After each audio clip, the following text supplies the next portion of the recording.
Hello, എന്തൊക്കെയുണ്ട് വിശേഷങ്ങൾ? എല്ലാവരും സുഖമായിരിക്കുന്നു എന്ന് വിചാരിക്കുന്നു.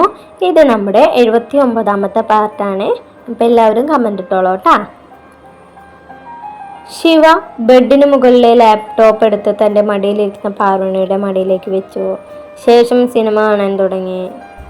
അയ്യേ, ഇതാണോ നീ പറഞ്ഞ ലവ് സ്റ്റോറി? പാർവണ കണ്ണുപൊത്തിക്കൊണ്ട് പറഞ്ഞു. ഓ പിന്നെ, ആരുമില്ലാത്തപ്പോ അർജുൻ റെഡ്ഡി ആഷിഖാനായ സോങ് ഒക്കെ കാണുന്ന നീയാണോ ഇതിനെ കുറ്റം പറയണേ? ശിവ കളിയാക്കിക്കൊണ്ട് ചോദിച്ചു.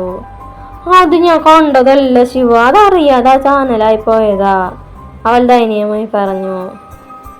എനിക്കറിയാടി, ഞാൻ വെറുതെ പറഞ്ഞതാ, അവൻ പുഞ്ചിരിയോടെ പറഞ്ഞു. സിനിമ കണ്ട് പാർവണ എപ്പോഴും ഉറങ്ങിപ്പോയിരുന്നു. അവൾ ലാപ്ടോപ്പ് ഓഫ് ചെയ്ത് അവളെ ബെഡിലേക്ക് കിടത്തി. ഒപ്പം അവളെ ചേർത്ത് പിടിച്ച് അവനും ഉറങ്ങി. നിനക്കെന്താ പെണ്ണ പാന്തുണ്ട്? വെളുപ്പങ്കാലത്ത് നീ മനുഷ്യനെ ഉറങ്ങാനും സമ്മതിക്കില്ലേ? വെളുപ്പങ്കാലോ? സമയം 6 മണി കഴിഞ്ഞടാ പൊട്ടാ. ഞങ്ങളുടെ നാട്ടിലൊക്കെ 6 മണിക്ക് വെളുപ്പാങ്കാലാന്നാ പറയാ. ശരി, സമ്മതിച്ചു. നീ ഇപ്പൊ ഞാൻ പറഞ്ഞതിന് ഉത്തരം പറ. ആദ്യം എന്നെ കാണാൻ ഞാൻ അങ്ങോട്ട് വരട്ടെ? നീ എന്നെ കൊല്ലയ്ക്ക് കൊടുക്കാൻ വേണ്ടിയാണ് ഇങ്ങോട്ട് കെട്ടിയെടുക്കണേ. അന്ന് നീ ഹോസ്പിറ്റലിൽ വന്നതിന് ശേഷം കണ്ണൻ നിന്നെ കുറിച്ച് എന്നോട് ഒരുപാട് കുത്തി ചോദിച്ചു. ഞാൻ എന്തൊക്കെയോ കള്ളത്തരങ്ങൾ പറഞ്ഞ് രക്ഷപ്പെട്ടു. അതിരിപ്പം എന്താ? ഞാൻ നിന്നെ കാണാനാ വന്നേന്ന് വീട്ടിലേക്ക് വരാം. എനിക്കറിയില്ലല്ലോ നിന്റെ വീട്ടിൽ ഏട്ടനുള്ള കാര്യം.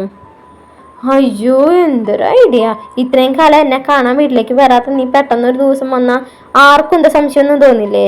ഇവിടെയുള്ള ഒരു പൊട്ടന്മാരൊന്നല്ല ട്ടാ. എന്താടാ ആരും നീ ഇങ്ങനെ പറയണേ? നിനക്കും ഒരു പ്രണയം ഉള്ളതല്ലേ?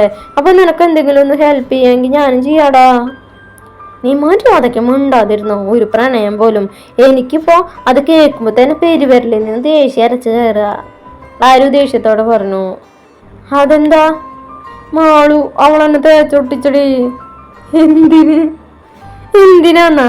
അതിന് കാരണം അവള് തന്നെ, എന്റെ പെങ്ങള്.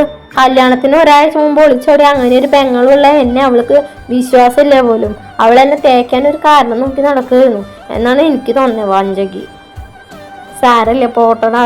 നിനക്ക് വേണ്ടി ജനിച്ചവൾ എവിടെയെങ്കിലും ഉണ്ടാവും. പോട്ടെ പോലും. നിനക്ക് അങ്ങനെ പറഞ്ഞാൽ മതി. റീചാർജ്, ഡയറി മിൽക്ക്, ഗിഫ്റ്റ്, തേങ്ങ, മാങ്ങ എന്നൊക്കെ പറഞ്ഞ് നമ്മൾക്ക് ഞാൻ വാങ്ങിക്കൊടുത്തതെന്ന് അറിയോ? എൻ്റെ വീട്ടുകാർക്ക് പോലും ഞാൻ അങ്ങനെയൊന്നും വാങ്ങിക്കൊടുത്തിട്ടില്ല. നീ സങ്കടപ്പെടാതെ, നിനക്ക് ഞാൻ ആരെങ്കിലും സെറ്റാക്കി തരാം. ഞാൻ വെച്ചിട്ട് പോടി പട്ടി. ഇവിടെ ഒന്നിനെ കൊണ്ട് തന്നെ മനുഷ്യനാകെ പ്രാന്ത് പിടിച്ചിരിക്കാണ്, പിന്നെയാണ് വേറൊന്നും കൂടെ. എന്നാ ശരി, ഞാൻ കോള് കട്ട് ചെയ്യാം. രശ്മി, ഒരു മിനിറ്റ്. ചേച്ചി നിന്നെ വിളിക്കാറില്ലേ? ആടാ, ചേച്ചി വിളിക്കാറുണ്ട്. അവക്കിപ്പോ എങ്ങനെയുണ്ട്? അവളോ? ഏതാവള്? പാർവണ? എനിക്ക് അങ്ങനെ ഒരാളറിയില്ലല്ലോ, രശ്മി പറഞ്ഞു. വെറുതെ കളിക്കാൻ നിൽക്കല്ലേ രശ്മി. ഞാൻ കാര്യമായിട്ടവിടെ പറഞ്ഞു. എനിക്ക് പാർവണിയെ അറിയില്ലല്ലോ. തുമ്പി, അവൾക്ക് എങ്ങനെയുണ്ട് ഇപ്പോ? മോനങ്ങനെ വഴിക്കുവാ. ഇത്രയും കാലം തുമ്പി തുമ്പി എന്ന് പറഞ്ഞിട്ട് വിളിച്ചിരുന്ന ആളിപ്പോ പെട്ടെന്ന് എങ്ങനെ പാർവണിയായി? നീ ഇനി അതിനെക്കുറിച്ച് ചോദിക്കാതെ അവൾക്ക് എങ്ങനെയുണ്ടെന്ന് പറ. അവൾക്ക് സുഖമല്ല എന്ന് ഞാൻ അറിഞ്ഞിരുന്നു. എന്നിട്ട് നീ തുമ്പി ചേച്ചിനെ വിളിച്ചില്ലേ? എന്നോടാണോ എങ്ങനെയുണ്ടെന്ന് ചോദിക്കണേ? ഞാൻ അവളെ വിളിക്കാറില്ല. എന്നാ നീ വിളിക്കണ്ട. ഞാൻ പറയില്ല. തിരിച്ചാരൊന്നും പറഞ്ഞില്ല എന്ന് കണ്ടതും രശ്മി വേഗം ഫോൺ കട്ട് ചെയ്തു. രാവിലെ ശിവയാണ് ആദ്യം ഉറക്കുണർന്നത്. അവൻ നോക്കുമ്പോൾ പാർവണ നല്ല ഉറക്കത്തിലാണ്. ഡി എണീക്ക്, ശിവ അവളെ തട്ടി വിളിച്ചു. കുറച്ചുകൂടെ കഴിയട്ടെ ശിവ, അവൾ പുതപ്പ് തലയിലൂടെ ഇട്ടുകൊണ്ട് പറഞ്ഞു. അതൊന്നും പറ്റില്ല, ഗ്രാൻഡ്മ നല്ല സ്ട്രിക്റ്റ് ആണ്. വീട്ടിലുള്ള എല്ലാവരും 7 മണിക്ക് മുമ്പ് എഴുന്നേറ്റ് കുളിച്ചിരിക്കണം. എനിക്ക് വയ്യ ശിവ, ഈ തണുപ്പത്ത് നല്ല തണുപ്പാണ്. ശോ, ഞാൻ കുളിക്കില്ല, അവൾ പാതി ഉറക്കത്തിൽ പറഞ്ഞു. ശിവ അവളുടെ മേലുള്ള പുതപ്പെടുത്ത് മാറ്റി അവളുടെ മുകളിൽ 2 കൈകളും കുത്തി നിന്നു. വേണമെങ്കിൽ ഞാൻ കുളിക്കാൻ സഹായിക്കാം, അവൻ കള്ളച്ചിരിയോടെ പറഞ്ഞു. അയ്യടാ, എന്താ ഒരു സഹായം? അങ്ങോട്ട് മാറിക്കേ, എനിക്കറിയാം ഒറ്റയ്ക്ക് കുളിക്കാൻ. അത് പറഞ്ഞ് അവൾ ശിവയെ ബെഡിലേക്ക് മറിച്ചിട്ടു. ശിവ നേരെ ബെഡിലേക്ക് വീണതും പാർവണ വേഗം എണീറ്റ് ബാത്റൂമിലേക്ക് കയറി. പാർവണ കുളിച്ചിറങ്ങിയതും ശിവ കുളിക്കാൻ കയറി. പാർവണ ശിവാനിയുടെ അരികിലേക്ക് പോകാൻ നിൽക്കുമ്പോഴാണ് ശിവ കുളി കഴിഞ്ഞിറങ്ങി വന്നത്. ഇതെന്താ ശിവ, തല ശരിക്ക് തോർത്ത്, പാർവണ അവനെ നോക്കി പറഞ്ഞതും ശിവ തൻ്റെ കയ്യിലുള്ള ടവൽ പാർവണയ്ക്ക് എറിഞ്ഞു കൊടുത്തു. ശേഷം അവളുടെ മുന്നിൽ വന്ന് തല കുനിച്ച് ചെരിച്ച് കാണിച്ചു. പാർവണ തല തോർത്തി കൊടുക്കാൻ ശ്രമിക്കുന്നുണ്ടെങ്കിൽ എത്തുന്നില്ല. ഈ പെണ്ണിനെ കൊണ്ട് ഞാൻ തോറ്റല്ലോ, ഉയരവും ഇല്ല വിവരവും ഇല്ല. അത് പറഞ്ഞ ശിവ ഒരു ചെയറിട്ട് അവൾക്ക് മുന്നിലിരുന്നു. ഇപ്പൊ പാർവണയ്ക്ക് ശരിക്കും അവന്റെ തല തോർത്തി കൊടുക്കാൻ പറ്റുന്നുണ്ട്. അവൾ തല തോർത്തുന്നതിന് ശേഷം ടവൽ സ്റ്റാൻഡിൽ വിരിച്ചിടാൻ തിരിഞ്ഞപ്പോഴും ശിവ അവളുടെ കൈക്ക് പിടിച്ചു വലിച്ച് തന്റെ മടിയിലേക്ക് ഇരുത്തി. പാർവണ അവളെ തനിക്ക് നേരെ തിരിച്ചിരുത്തി അവളുടെ മുഖം കയ്യിലെടുത്തുകൊണ്ട് വിളിച്ചു. എന്താ ശിവ, നിനക്കെന്താടി ഒരു ഫീലിങ്സും ഇല്ലേ? ഞാൻ ഇത്ര റൊമാൻറ്റിക്കായി വിളിച്ചിട്ട് ഒരു ഭാവ വ്യത്യാസമില്ല. അത് എന്താ ശിവാന്ന് ചോദിക്കണേ? അവൻ ദയനീയമായി ചോദിച്ചു. ഞാൻ വിശ്വസിച്ചോട്ടെ ശിവ, ഈ കണ്ണുകളുടെ പ്രണയം സത്യാന്ന്. അടരുവാൻ വയ്യ നിൻ ഹൃദയത്തിൽ നിന്നെനിക്കേതു സ്വർഗം വിളിച്ചാലും ഉരുകി നിന്നാത്മാവിൽ ആഴങ്ങളിൽ വീണ് പൊലിയുമ്പോഴെൻ്റെ സ്വർഗം നിന്നിൽ അലിയുന്നതെത്തി നിത്യസത്യം. അമ്പോ, ഇതെന്താ കവിതയൊക്കെ? പാർവണം കളിയാക്കിക്കൊണ്ട് ചോദിച്ചു. ഈ പ്രണയം പറയാൻ സിനിമ ഡയലോഗിനേക്കാൾ നല്ലത് കവിതയാണ്. ഇത് പ്രണയാണോ? അതോ എനിക്ക് സുഖമില്ലാതായപ്പോൾ തോന്നിയ വെറുതെ ഒരു സഹതാപോ? പാർവണ അത് ചോദിച്ചതും അത്ര നേരം ചിരിയോടെ ഇരുന്നിരുന്ന ശിവയുടെ മുഖഭാവം മാറി. അവൻ വേഗം തൻ്റെ മടിയിലിരുന്ന പാർവണയെ താഴെ ഇറക്കി മുറി വിട്ടു പുറത്തേക്ക് പോയി. അവൻ പോകുന്നത് കണ്ട് അങ്ങനെയൊന്നും ചോദിക്കണ്ടായിരുന്നു എന്ന് പാർവണയ്ക്കും തോന്നിയിരുന്നു. പാർവണ ശിവയ്ക്ക് പിന്നാലെ പുറത്തേക്ക് പോയെങ്കിലും അവനെ അവിടെ എവിടെയും കാണുന്നുണ്ടായിരുന്നില്ല. അവൾ നേരെ മുറ്റത്തേക്ക് ഇറങ്ങിയത് അവിടെ ശിവാനി, അമ്മു, മുത്തശ്ശിയും ശിവയും ഇരിക്കുന്നുണ്ടായിരുന്നു. മുത്തശ്ശി അവിടെ ഉള്ളതിനാൽ ചെറിയൊരു മടിയോടെയാണ് പാർവണ അവിടേക്ക് പോയത്. പാർവണയെ കണ്ടത് മുത്തശ്ശി അവളെ ഒന്ന് മൊത്തത്തിൽ നോക്കി. കണ്ണ, നീ ഇവിടുത്തെ ചിട്ടവട്ടങ്ങളെ കുറിച്ചൊന്നും നിന്റെ ഭാര്യയ്ക്ക് പറഞ്ഞു കൊടുത്തിട്ടില്ലേ? മുത്തശ്ശി ഗൗരവത്തോടെ ചോദിച്ചു. പാർവണയ്ക്ക് ആദ്യം കാര്യം മനസ്സിലായില്ല. അവൾ സ്വയം ഒന്ന് നോക്കി. അവൾക്കൊരു കുഴപ്പം തോന്നിയില്ല.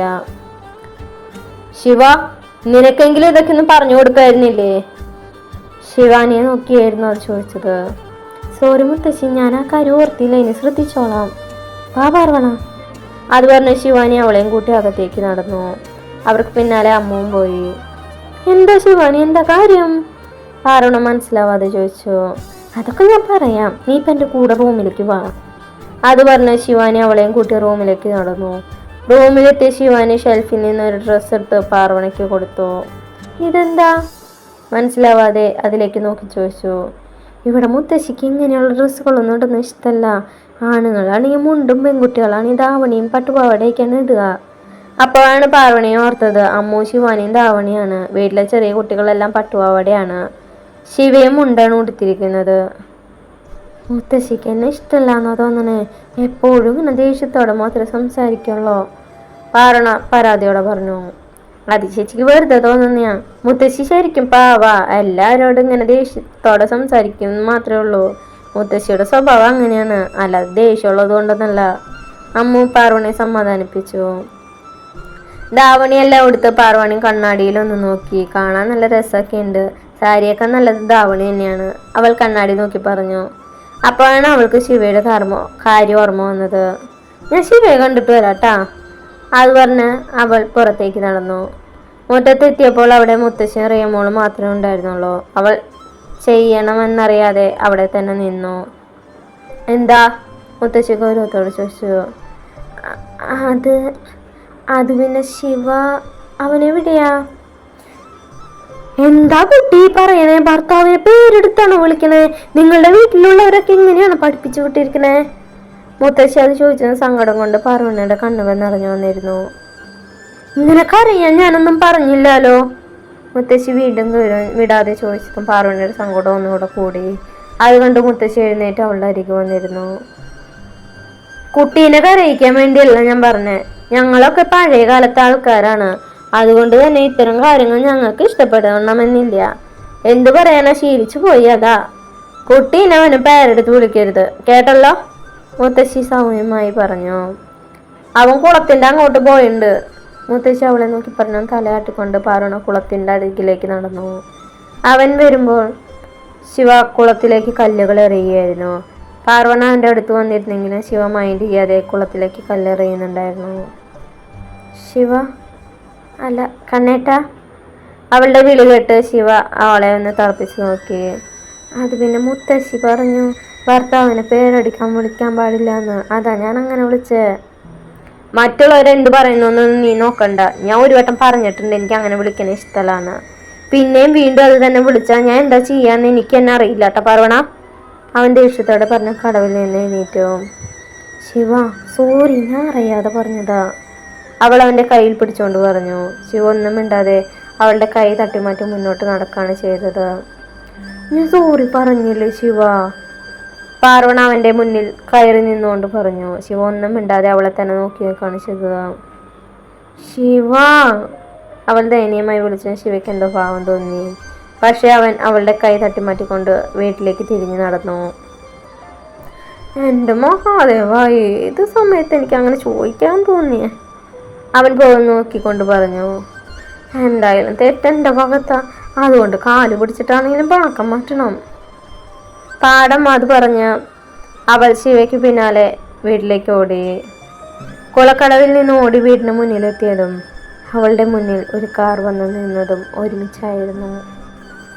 അപ്പോൾ നമ്മുടെ ഇന്നത്തെ പാർട്ട് കഴിഞ്ഞു. നല്ലൊരു പാർട്ടായിട്ട് നാളെ കാണാം. ഇന്നത്തെ പാർട്ട് റെക്കോർഡ് ചെയ്തതിലൊരു സുഖമില്ലാത്ത പോലെ, എനിക്കെന്തോ ഒന്നും അങ്ങനെ നോർമലായിട്ട് വായിക്കാൻ പറ്റുന്നില്ല. അതിനി എൻ്റെ പ്രോബ്ലമാണോ എന്നറിയില്ല. എന്തായാലും നാളെ കാണാം. ബൈ.